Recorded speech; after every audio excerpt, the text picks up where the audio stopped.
పరిశుద్ధ నామమున ప్రభువునందు మిక్కిలి ప్రియమైన సహోదరి సహోదరులారా, ఈనాటి ధ్యానాంశం పునీత మార్టిన్ ఆఫ్ టూర్స్ గారి గురించి ధ్యానంగా.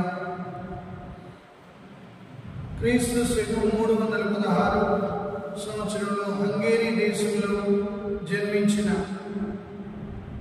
పునీత మార్టిన్ గారు తన తండ్రి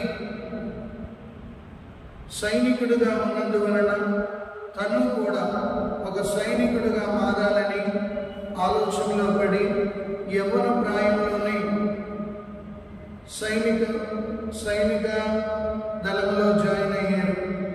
సైనిక దళంలో జాయిన్ అయిన తర్వాత ఆయన మనసు యేసు ప్రభు వైపు పరిపరి విధాలు తప్పించేది. సో ఈ రీతిగా ఉన్నప్పుడే, ఒక సైనికుడిగా ఉన్నప్పుడే ఆయన ఒక దర్శనాన్ని చూశారు. ఒకరోజు ఆయన యుద్ధానికి వెళుతున్న సమయంలో ఒక రోడ్డు ప్రక్కన చిరిగిపోయిన బట్టలతో చలిలో గడగడలాడుతున్న ఒక ముసలివాడిని చూసి పునీత మార్టిన్ ఆఫ్ టూర్స్ గారు తన పై వస్త్రాన్ని సగం కోసి ఆ చలిలో వణికిపోతున్న ఆ వ్యక్తిని కప్పి ఉన్నాడు. ఆ తరువాత కొంత దూరం వెళ్ళిన తర్వాత పునీత మార్టిన్ గారు అలసిపోయి కొద్దిగా స్వేద తీరిన తర్వాత తన దర్శనంలో యేసు ప్రభు మార్టిన్ గారు ఇచ్చిన వస్త్రాన్ని కప్పుకొని దేవదూతలతో సంతోషంగా ఉండడం చూశారు. అదేంటి ప్రభువా, మీరు ఈ వస్త్రాన్ని కప్పుకున్నారు అంటే, మరి నేను ఇచ్చింది ఇదే కదా అన్నారు. నేను ఇచ్చింది భూలోకంలో ఉన్న ఆ పేదవాడికి అంటే ప్రభు చెప్పారు, అది నాకు చెందుతుంది అన్నారు. ఆనాటి నుండి పునీత మార్టిన్ గారిలో గొప్ప పేదల ఎడల ప్రేమను పెంచుకోవాలన్న ఆలోచనను పెంచుకున్నారు. ఆ తరువాత మార్టిన్ గారు తన గురువు అవ్వాలని సైనిక దళం నుండి బయటకు వచ్చి ఒక గురువుగా మారిపోయి ఉన్నారు. ప్రియులారా, ఒక గురువుగా ఆయన అభిషేక్తులైన తర్వాత ఆయనకి ఉన్న గొప్ప గుణం ఏంటంటే పేదల ఎడల అపారమైన ప్రేమ. అంతేకాకుండా ఆయన ప్రేమ, దయ, కనికరం, సుగుణాలు ఆయనలో కొట్టొచ్చినట్టు కనిపిస్తుంటాయి. ఆయన ఎల్లప్పుడూ ఒక గురువుగా ఉంటూ అనేక అద్భుత కార్యాలు చేయడానికి ఇష్టపడేవారు.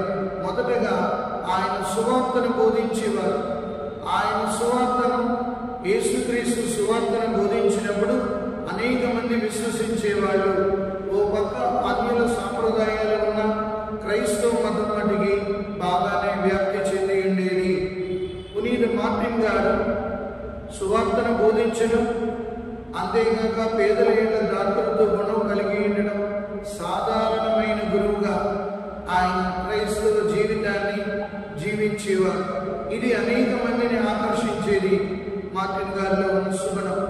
ఇక మరొక సుగుణం ఏంటంటే ఆయనలో దాతృత్వ గుణం. పునీత మార్టిన్ గారిలో ఉన్న దాతృత్వ గుణం. ఎప్పుడైతే ఆయన దాతృత్వ గుణంతో పేదల ఎడల సేవా కార్యక్రమాలు ఎక్కువ చేస్తుండేవారు. అలా చేసుకుంటూ ఆయన జీవితాన్ని గొప్పగా నిర్మించుకోవడానికి ప్రయత్నించేవారు. సాధారణ జీవితం నుండి ఆయన ఉన్నతమైన సేవా కార్యక్రమాలు చేస్తూ మార్టిన్ గారిని అనేక మంది చూసి దేవుని మార్గంలో నడవడానికి ఇష్టపడేవారు. ప్రియులారా, కావున మనం కూడా పునీత మార్టిన్ ఆఫ్ టూర్స్ గారి నుండి నేర్చుకోవాల్సింది ఏంటంటే, ఆయన చెప్పే ఒక మాట ఏంటంటే, నేను క్రీస్తు సైనికుడిగా ఉన్నందుకు సిగ్గుపడను అని చెప్తారు. అంతేకాకుండా ఆయన ఎల్లప్పుడూ ప్రతి పేదవానిలో, ప్రతి క్రైస్తవునిలో, ప్రతి ఒక్కరిలో క్రీస్తుని ముఖాన్ని చూడగలిగేవారు.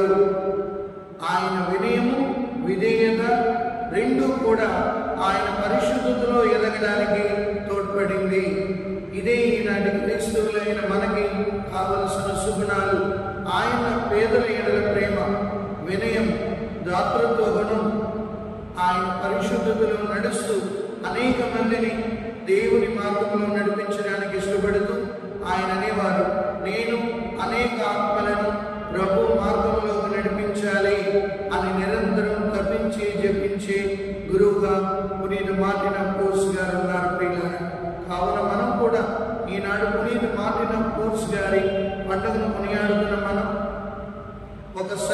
సైనికులుగా వెళ్ళి ఆయన క్రీస్తు సైనికుడిగా మారడం, మన క్రైస్తవులందరం కూడా దేవుని బిడ్డలమైన మనందరం క్రీస్తు కొరకు సైనికులుగా పనిచేసినప్పుడే దేవుని యొక్క రాజ్యాన్ని పునీత మార్టిన్ కోర్స్ లాగా మనం వ్యాపింప చేయగలం. ప్రభు మిమ్మందరినీ ఆశీర్వదించి కాచి కాపాడునుగాక. ఆమేన్. పితా పుత్ర పవిత్రాత్మ నామమున